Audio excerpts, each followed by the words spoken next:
Now, doesn't that look yummy? Green food.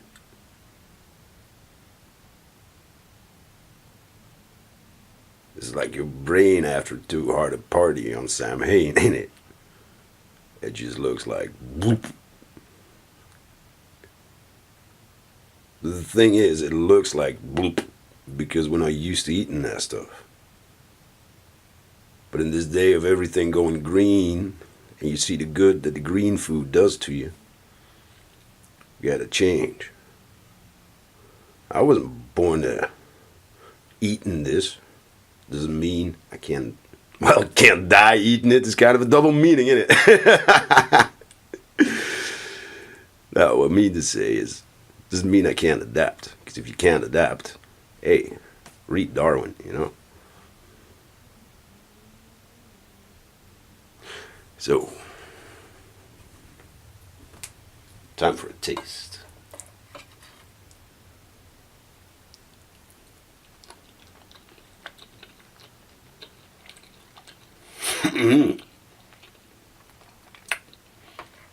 Okay, so what we have here is a mix of, to begin with, olive oil, then dates, then a block of white cheese, then oats, fry it up. No, hang on. After I put it out, I let the cheese in there for about 2 minutes, full heat, lots of oil. Then I added a couple of eggs mixed with hemp protein, raw hemp protein, that was it. Put that in there, and right immediately added oats to that. Mix it up and top it up with miso, some other yeast extract, and a good dousing of spirulina, barley, and wheatgrass. And I must say,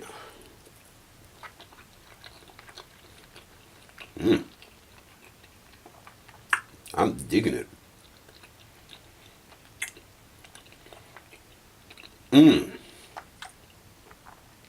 Okay, wow. Okay, so we're back here at the ABC, the Amsterdam American Book Center, to pick up, finally, because the machine had a little of a hiccup, finally, they're in the Supercat psychedelic photo painting books. So you can order them online, and if you come across me somewhere in Amsterdam, you can always ask and buy a copy. I'll be more than happy to sign it for you. So these are magnificent psychedelic photo paintings done by Supercat, my fantastic woman. And it's starting to pile up. Now we got Story of Boat, we got Greenstein, we got Supercat. And next week I'll be in here to get the first copy of Tugboat printed out. That'll be fun. See ya. Love came calling today. Love came calling, calling, calling today. Choice. As I say, I'm a sailor, so we can take you through the rough waters, we can take you to the quiet waters, we can take you down to the dirty, dirty, dirty side of town. It's up to you. You like it quiet is 1, you like it rough is 2, you like it very rough and dirty is 3. So when I go 1, 2, or 3, you guys shout, and the shout that goes the loudest is the one you get. Don't blame me. 1, 2, 3. I knew you all had dirty minds. Okay, right, fine. As I say, whatever is said here is in private. Does not leave the room. Do not tell your kids until they're 50. All right?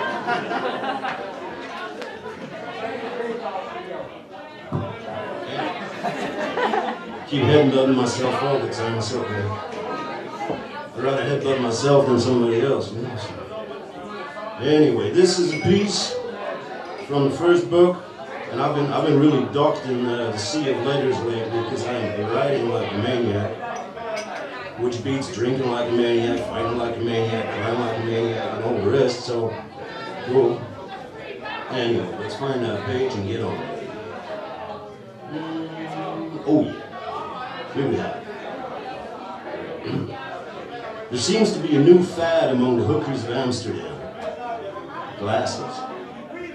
Strolling through the night crowd of slightly horny, slightly embarrassed, and fully frustrated bands of single guys acting cocky with their mates. Couples with girlfriends look ready to bite off their hubby's balls at the slightest sign of getting off on all the cheap roasty flesh on display. Other couples with wife seems to hope that the sight of all the bare boobs and willing arses will finally suffice to harden the husband's long dormant drizzler enough for a achy lonely cunt with the stretch out labia rolled into her panties, much like she rolls up her saggy tits in the morning to fill up her padded brassiere, to get filled, fucked and fatigued after a frenzy of frantic bet-wrecking fighting off old age. Fuck him to death! Leave false teeth marks on his neck for the coroner to ponder over while they lay him on the slab. Fuck him to death and get some dumb fuck dipstick on legs to spend the heritage with. Make him drink the piss sprinkled with champagne. Glasses. They look ever so fucking hot on some of the girls.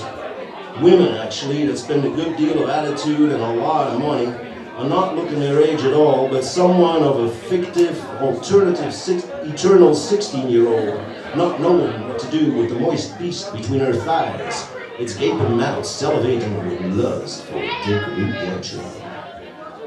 Glasses. Can't help but notice, though, that they all seem to be wearing the same model. Like some dumb-wit pimp got off on a school-teach porn flick and went on the internet to order 50 pairs of the same black, slightly ovalish rimmed glasses, with the outer corner mildly pulled up, though nowhere near the Dame Edna version, because that would kill the thrill, of course. There's probably a niche market for that as well. Maybe some old guys or Catholic nerd out there getting stiff over 50s glasses on 70-year-old aunties with a passion for spanking dirty boys on ballsies. But hey, as I say, it's a niche market, and the red light district is all about catering lust to the masses. As they pile through the streets, drunk or getting there, stoned or on the way, tripping on mushrooms, magic truffles and the like, tripping over their astonishment over the candid display of proof that everyone's a dirty mind on a hot crutch, couples lining up to see the live fucking on stage show, both partners seemingly ready to say, "Look, hon, that's how it's done. Let's go pick up a bag of aphrodisiac and get back to the hotel. Let's practice this modern-day Kama Sutra display." And I'm wandering through the crowd and wondering how much gold and silver jewelry will be lining the pavement by midnight and beyond, into the stretch of dawn, as the wasted punters ever more carelessly pull and push stuff in, out, in, out, in, out of their pockets, as they go for the next dose of dope, the next bottle to pay, the next session of the old in, out, in, out. There's sure to be a fortune there, but I can't see any, because I lost my glasses a long time ago.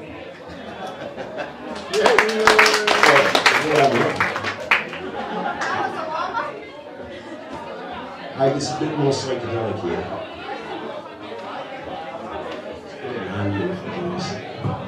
In there.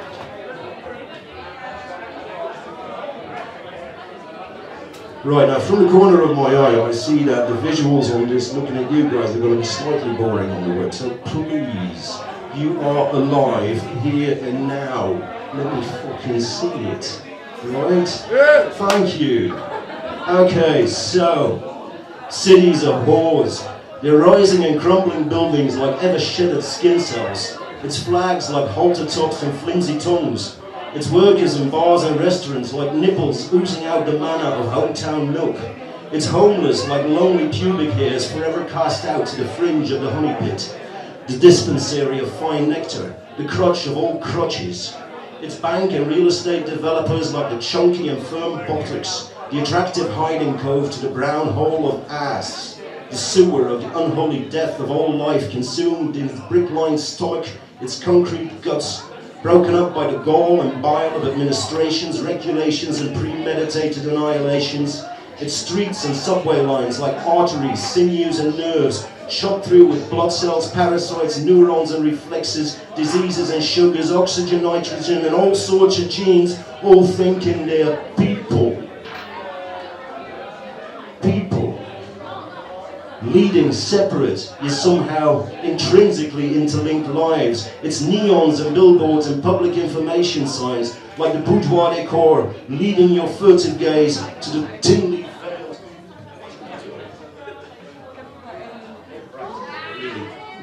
Memorizing all of this, I'm sorry. To the thinly veiled hall of halls, the hardly hidden hope of hard-ons, the moist and shiny cavern of the fountain of youth, saying, come in, come here, disrobe, dismantle yourself, your honesty, your life. Give me your fortune while you seek to take mine. Give me your pleasure while you long to share mine. Give me your come, your livelihood, your essence as you seek shelter within me.